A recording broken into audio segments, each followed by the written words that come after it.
तो आगे बढ़ते हैं कि अब हम सीखेंगे कि तत्व और यौगिक क्या होते हैं। तो तत्व, जिसे इंग्लिश में एलिमेंट कहते हैं, तत्व शब्द का प्रयोग सबसे पहले 1661 में रॉबर्ट बॉयल द्वारा किया गया था। यानी कि तत्व शब्द जो है वो रॉबर्ट बॉयल ने दिया था। उसके बाद फ्रांस में एक वैज्ञानिक रहते थे जिनका नाम था एंटोनी लेरेट लेवाशिए। इन्होंने सबसे पहले तत्व की परिभाषा दी थी। इन्होंने कहा कि तत्व पदार्थ का वह मूल रूप है जिसे रासायनिक अभिक्रिया द्वारा अन्य सरल पदार्थों में विभाजित नहीं किया जा सकता।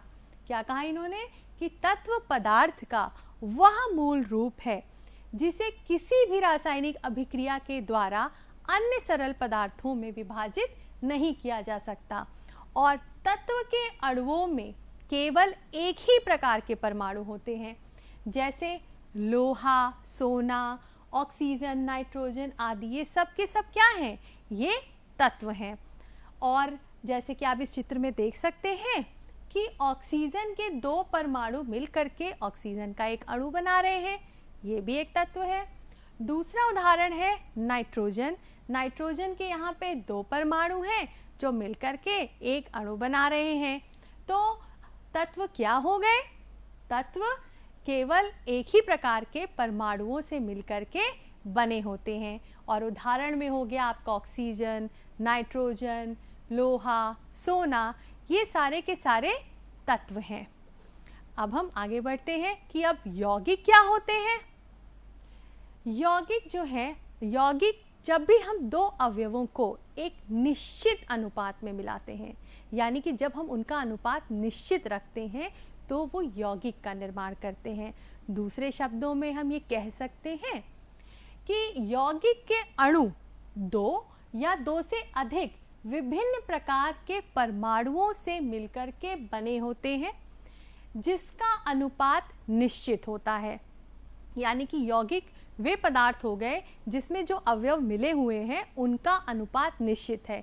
यानी कि जो विभिन्न प्रकार के परमाणु जो आपस में मिल रहे हैं, जो एक अणु बना रहे हैं, उनका अनुपात उसमें निश्चित है, तभी वो एक यौगिक कहलाएंगे। तो अब आप सभी पानी तो पीते ही हैं, और पानी का जो सूत्र है वो है H2O, यानी कि हाइड्रोजन के दो परमाणु और ऑक्सीजन का एक परमाणु मिलते हैं तब जल का एक अणु बनता है। तो जल का एक अणु बनता है तो जल क्या है? जल एक यौगिक है।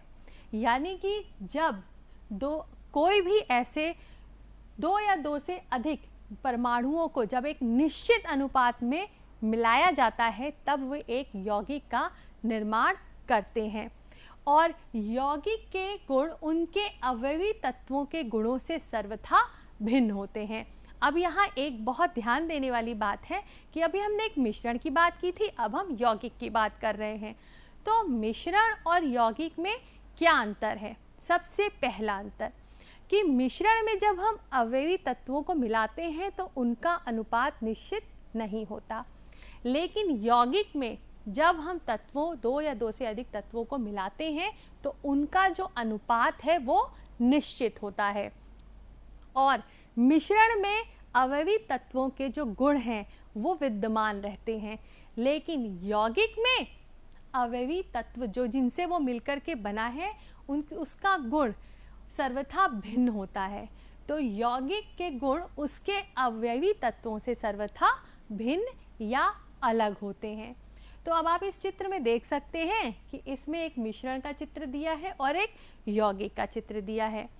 तो मिश्रण में क्या है कि जो अवयवी तत्व हैं वो एक अनिश्चित अनुपात में है, यानी इधर उधर पूरे अनिश्चित अनुपात में फैले हुए हैं, और दूसरे चित्र में आप देख रहे हैं कि इनका अनुपात निश्चित है।